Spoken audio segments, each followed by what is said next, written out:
Millones de norteamericanos están adoptando un movimiento carismático conocido como la Nueva Reforma Apostólica, que busca destruir el Estado secular y crear una teocracia. Conversamos sobre los ejércitos de Dios entre amigos.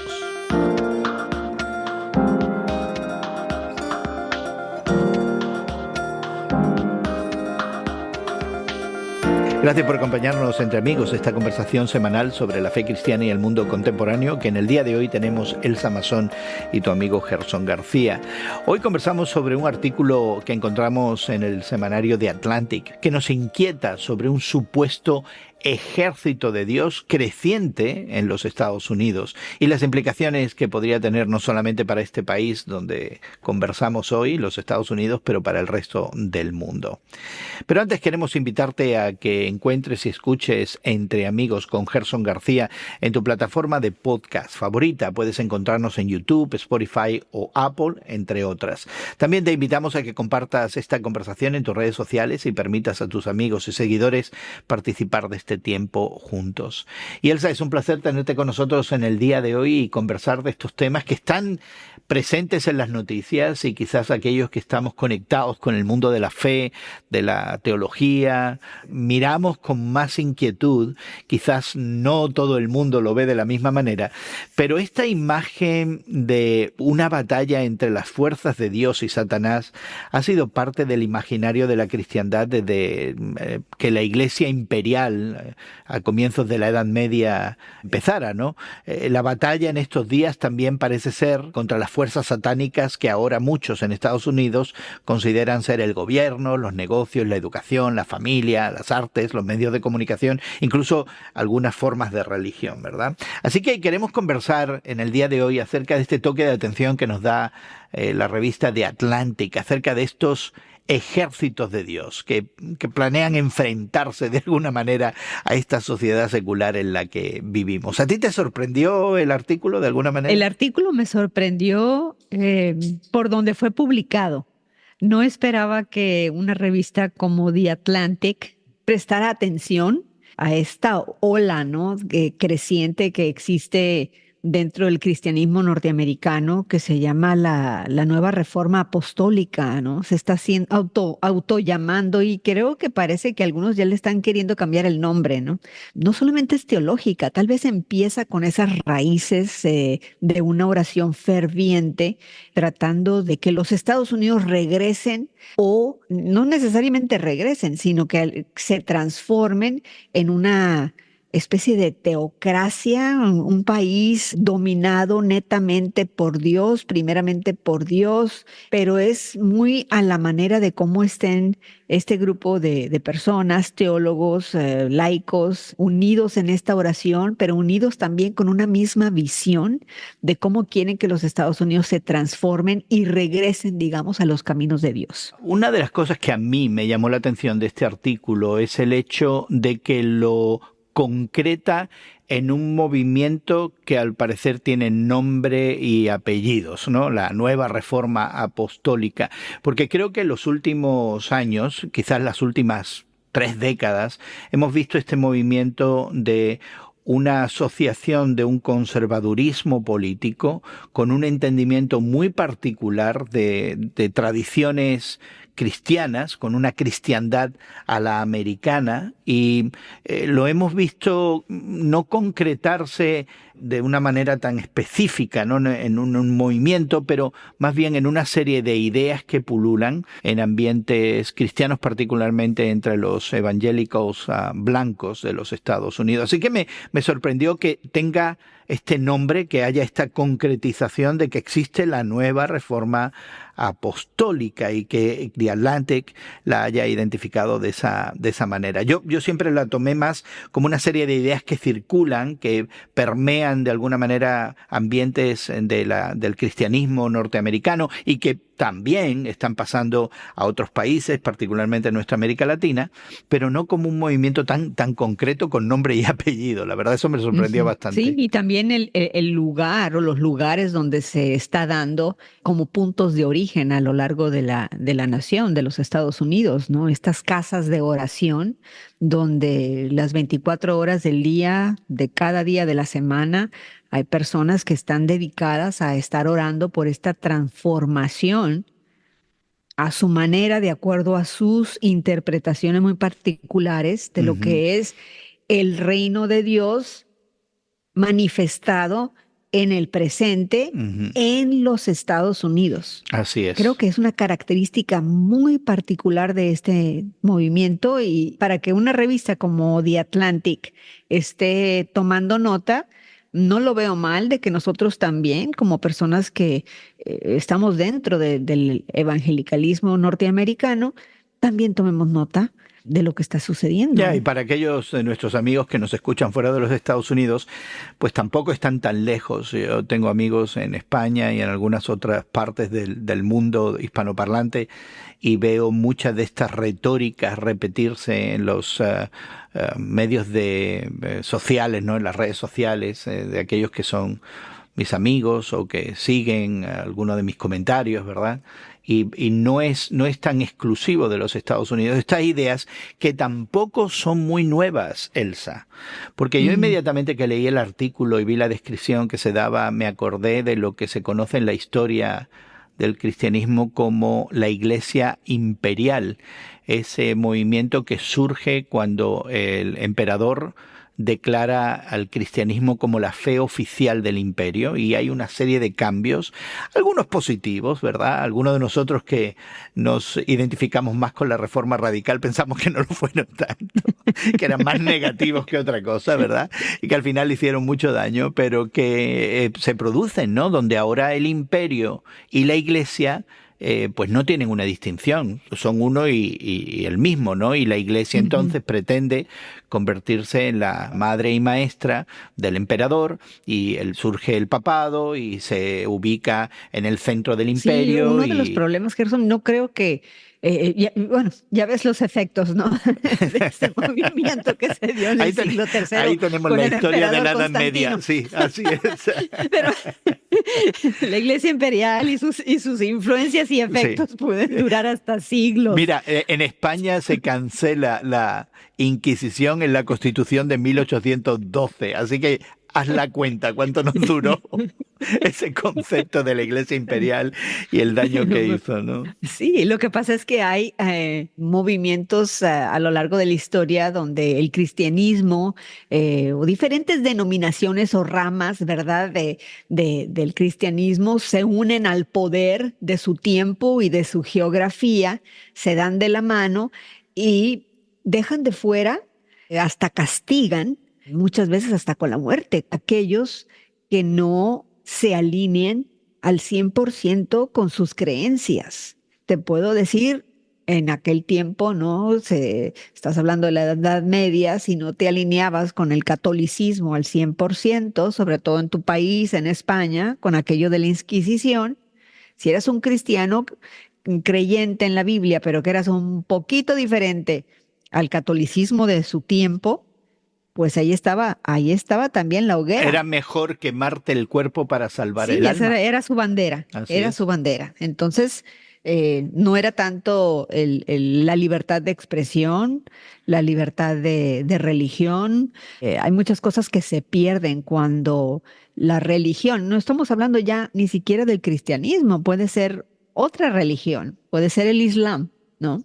Cuando se da de la mano con el poder, suceden cosas muy peligrosas para seres humanos. Y ahí Ujú. tenemos el antecedente histórico, con algunas diferencias ahora, porque ese poder del que hemos hablado, de esta iglesia imperial representado por el poder político, por el emperador o el rey, y en el ámbito religioso por el papado a través de la iglesia católica, por ejemplo, el poder estaba centralizado. En esta propuesta, ahora el poder está en manos de un grupo de personas que son los profetas y apóstoles carismáticos o neocarismáticos de esta nueva reforma apostólica, y entonces el poder en ese sentido por ahora está descentralizado, pero no sabemos qué va a suceder. Pero aquí hay una aspiración donde un grupito reducido de personas, en este caso todos ellos norteamericanos, posiblemente la mayoría de ellos de raza blanca, están diciéndole al resto de la iglesia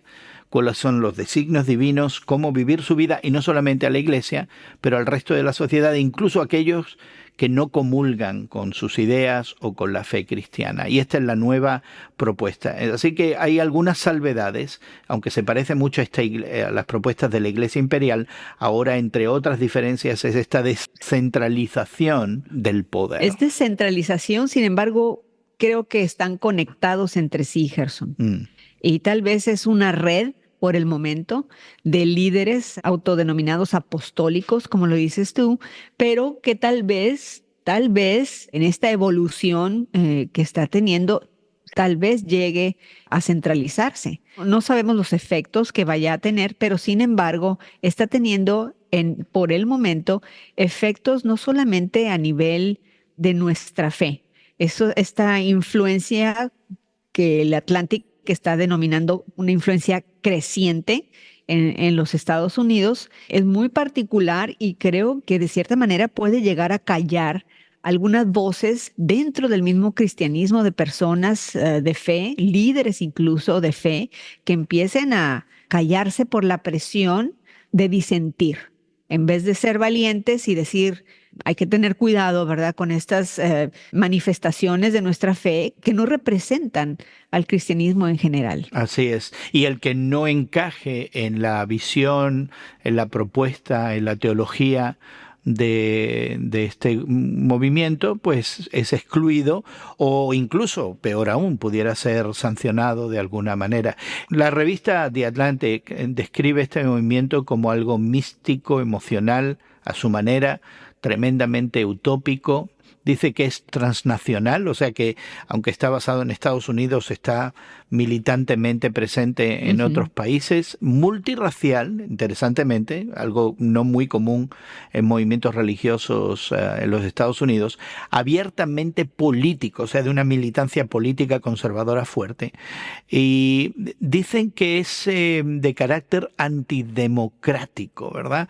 Una de las cosas que a mí me preocupa es que cuando uno describa, por ejemplo, esto, puede ser que algunos de nuestros amigos que participan silenciosamente de esta conversación digan, bueno, perfecto, ¿qué problema hay con eso? Después de todo, esta democracia no nos ha ayudado mucho, trae corrupción moral, no funciona políticamente, hay todo tipo de males en la sociedad, ¿verdad? Tenemos miedos por nuestras familias, por nuestros hijos, y pudiera ser que algunas personas de fe, algo así, la idea de una semiteocracia, ¿no?, donde sí hay alguien que está en el gobierno secular, pero se está siendo informado necesariamente por la religión y particularmente por el cristianismo de corte evangélico.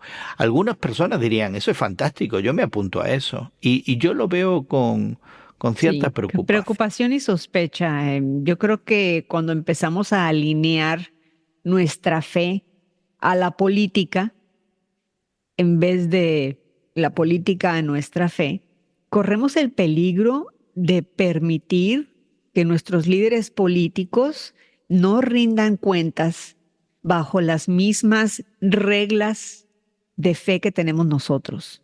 Si nuestra política rige sobre nuestra fe, cerramos los ojos ante los hechos, los dictámenes, las acciones que nuestros políticos, líderes, ejerzan, porque ya los hemos autodenominado líderes de acuerdo a nuestra fe, pero en realidad deberíamos de tener ese discernimiento de si estamos poniendo la política por delante de la fe, cuando la fe debe estar por delante de la política. Pero incluso si se ve así, por eso digo que me preocupa que algunos pudieran ver esto como una opción, ¿verdad? Como una respuesta a la inconformidad que yo creo que muchos de nosotros tenemos como de cómo van las cosas. O sea, el mundo no es como Dios quiere que sea, y eso es obvio, ¿verdad?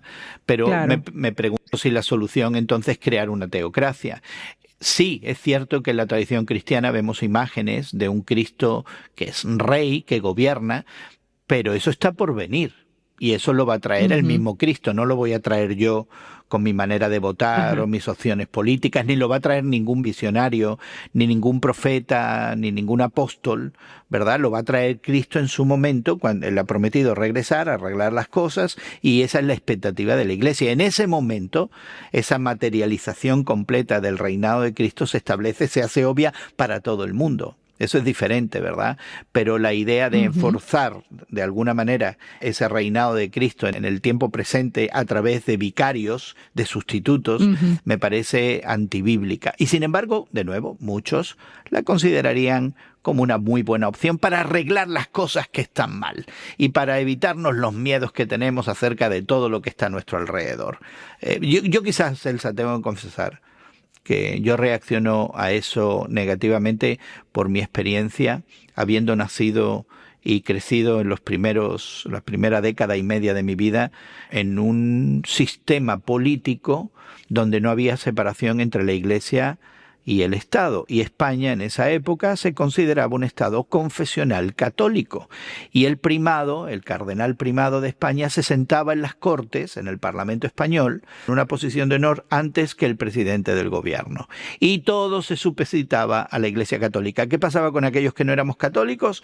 Quedábamos fuera, quedábamos excluidos. Incluso en los primeros años de todo esto hubo persecución. Yo no la llegué a experimentar ya en los últimos de la misma manera, aunque lo notaba. Yo como joven, adolescente, lo notaba, ¿verdad? Así que primero en mi experiencia me dice, no, esta idea de una teocracia es terrible, ¿verdad? Y en segundo lugar, en el tiempo contemporáneo, esta propuesta me recuerda un poco a lo que está pasando en Irán. Irán se define como una república islámica, es decir, hay un gobierno de gente que no son religiosos, supeditados al ayatolá y a todos los, ¿verdad?, líderes islámicos que dictan cada aspecto de la política social, económica, laboral, relacional de cada uno de los miembros del país, y no hay espacio para ningún tipo de disidencia. No hay espacio para ningún tipo de crítica, no hay espacio para ningún tipo de reforma. Y eso, de alguna manera, me resulta aterrador. Yo no quisiera que nos pareciéramos en el mundo occidental a Irán. Y ese es el camino que propone esta nueva reforma apostólica, de alguna forma. Por supuesto, ellos no se ven a sí mismos de esa manera. Sería lo último que dirían, ¿no? Estarían en desacuerdo con lo que estás mencionando. Pero al mismo tiempo, muchos de estos movimientos se disipan también. Se disipan por disoluciones internas, ¿verdad? Llegan a disiparse por choques que llegan a tener de repente cuando los líderes en los que han depositado su fe los decepcionan, y pues eso puede suceder con este movimiento. Por otro lado, puede que resurja, que tome más fuerza y que se vuelva algo como lo que tú viviste, ¿verdad? En los años 70 en España, con el régimen que tuvo Franco, dándose la mano con el catolicismo súper conservador de sus tiempos. Entonces, no sabemos de qué lado se irá a aterrizar este movimiento de fe, pero sí debemos de estar alertas, como nos lo llama las escrituras, y debemos de tener ese discernimiento que yo veo muy carente, Gerson, dentro de los dones del Espíritu Santo en este tiempo. Estoy viendo mucha carencia de sabiduría, mucha carencia de discernimiento, ¿no? De ese espíritu de conocimiento que nos viene de lo alto, y nos dejamos llevar por estas ondas, estas modas, estas tendencias que son raras, ¿no? Que no son realmente de las escrituras de Dios. Por supuesto que estarían en desacuerdo conmigo, Elsa, en la descripción que he dado. Últimamente, la opción monolítica que dan, donde la fe define la vida política, social y económica de todo un país.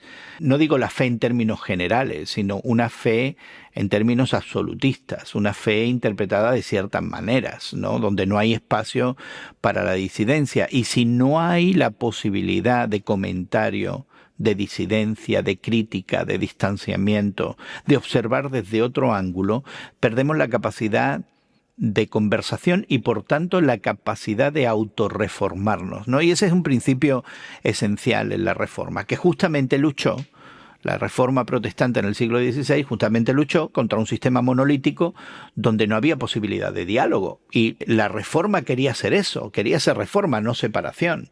Pero no había cauces para el diálogo. ¿Por qué? Porque era justamente un sistema donde si no entendías las cosas como te las estamos diciendo, estás excluido. Y entonces creo que la vuelta a algo así eventualmente nos llevaría a la incapacidad de mantener ese principio de la Reforma, de que la Iglesia constantemente debe ser desafiada por la palabra profética y debe estar en constante proceso de reforma. Lo aceptamos en la vida cristiana, ¿verdad? Hablamos de ese proceso de santificación, donde el Espíritu Santo trabaja en el creyente y lo va cambiando, ¿verdad? Pero ¿cómo lo va cambiando? Con palabra profética, con palabra incómoda, con el desacuerdo de denunciar y definir cosas en otros términos.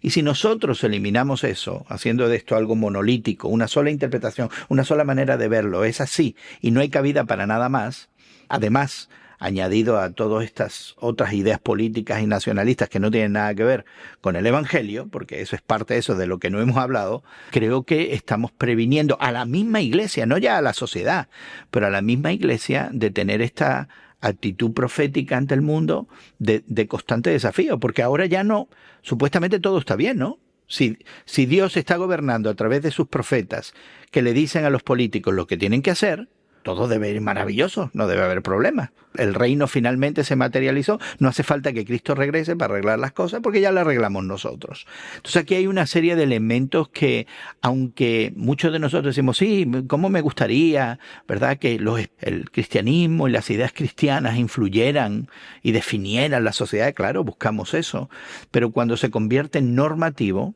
y de esta manera, y se pierden estas líneas de separación, me parece que lo que estamos abriendo en las puertas es esta cuestión monolítica, donde vamos a perder, entre otras cosas, la voz profética y nuestra propia capacidad de renovarnos, de reformarnos, de crecer. Sí, es un movimiento que, si pensamos en esto, como bien lo estás articulando, Gerson, voy a dar un ejemplo, mero ejemplo, pero por no venir ahora en esta conversación con mejores ejemplos, imaginemos, ¿no?, que la iglesia pentecostal carismática se da de la mano con el poder político hoy en día, ¿no?, en los Estados Unidos. Y si tú eres bautista, si tú eres reformado, y si tú eres otra cosa que no sea... O si eres católico, o si eres ortodoxo, o si eres ateo, presbiteriano, metodista, o si eres ateo, claro, o si eres budista, o lo que sea, si eres otra cosa que no sea carismático, estás fuera. Está fuera. Y entonces eso es el problema que estamos corriendo ahora si este movimiento apostólico reformado que se está dando en estas casas de oración a lo largo del país toma mucha fuerza y llega realmente a penetrar, ¿no?, los círculos de poder político más arriba. Yo creo que esos son algunos de los problemas que se pueden dar. Aparte, como dices tú, de que se vuelve monolítico, se vuelve impermeable y no permite esa transformación, esa renovación de la cual nos habla la Biblia. Una de las cosas que me preocupa últimamente, Elsa, es redescubrir de alguna manera la comunidad que Cristo se imaginó. Y fíjate que estoy tratando de evitar usar la palabra muy bíblica, ¿verdad? Pero estoy tratando de evitarla, la palabra iglesia, porque enseguida iglesia evoca ciertas connotaciones, ciertas percepciones, ciertas imágenes históricas, ciertas presuposiciones que creo que a veces nos dificultan encontrar verdaderamente esa comunidad que Cristo se imaginó.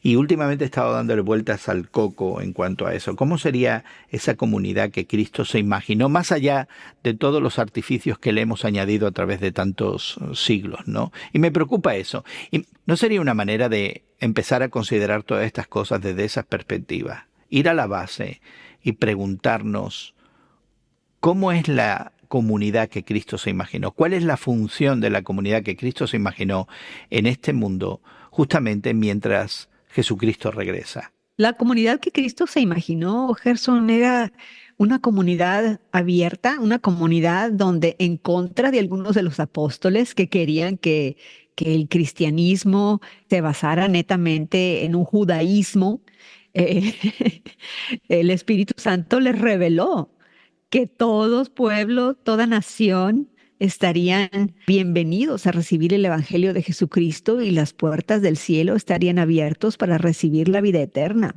si creían en Él, ¿no? Que Él murió en la cruz por ellos, que se arrepientan de sus pecados, que reconozcan a Dios en la Biblia como su Señor y su Salvador y que abandonen su manera anterior de vivir. Y tenemos que ver, ¿no? En esa vida de los primeros cristianos, cómo tuvieron ellos sus diálogos, ¿verdad? Y escucharon al Espíritu Santo de tal manera que no fue necesaria la circuncisión en los hombres para recibir a Jesús, para ser considerados hermanos dentro de la iglesia, y se permitió la entrada a los gentiles. Tenemos entre tantos la vida del mismo Timoteo, ¿no? Heredero de las enseñanzas de San Pablo, donde él, como mitad griego, mitad judío, de otra manera no se le hubiera permitido pertenecer a la iglesia de Jesús. Entonces tenemos que analizar bien las escrituras y darnos cuenta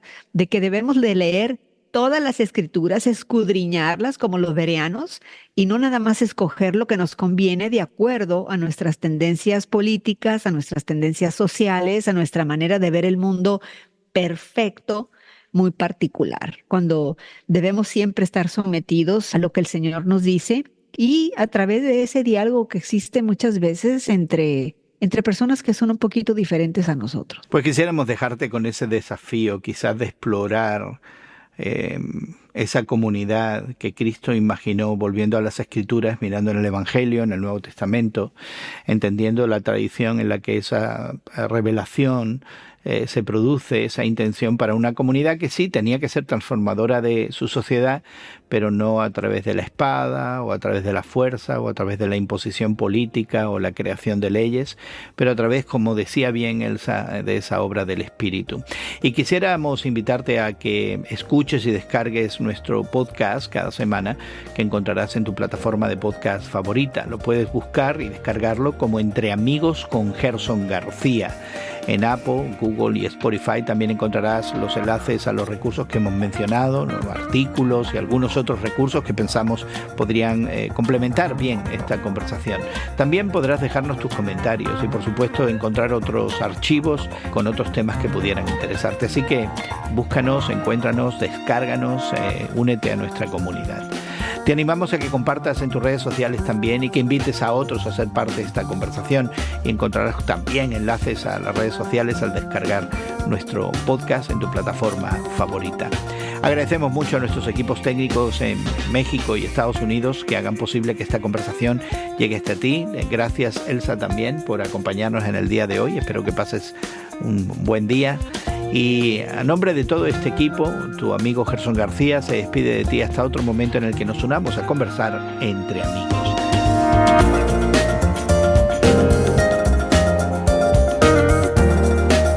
Entre Amigos con Gerson García es producido por Eventual Media y distribuido por Radio Moody para ministerioreforma.com.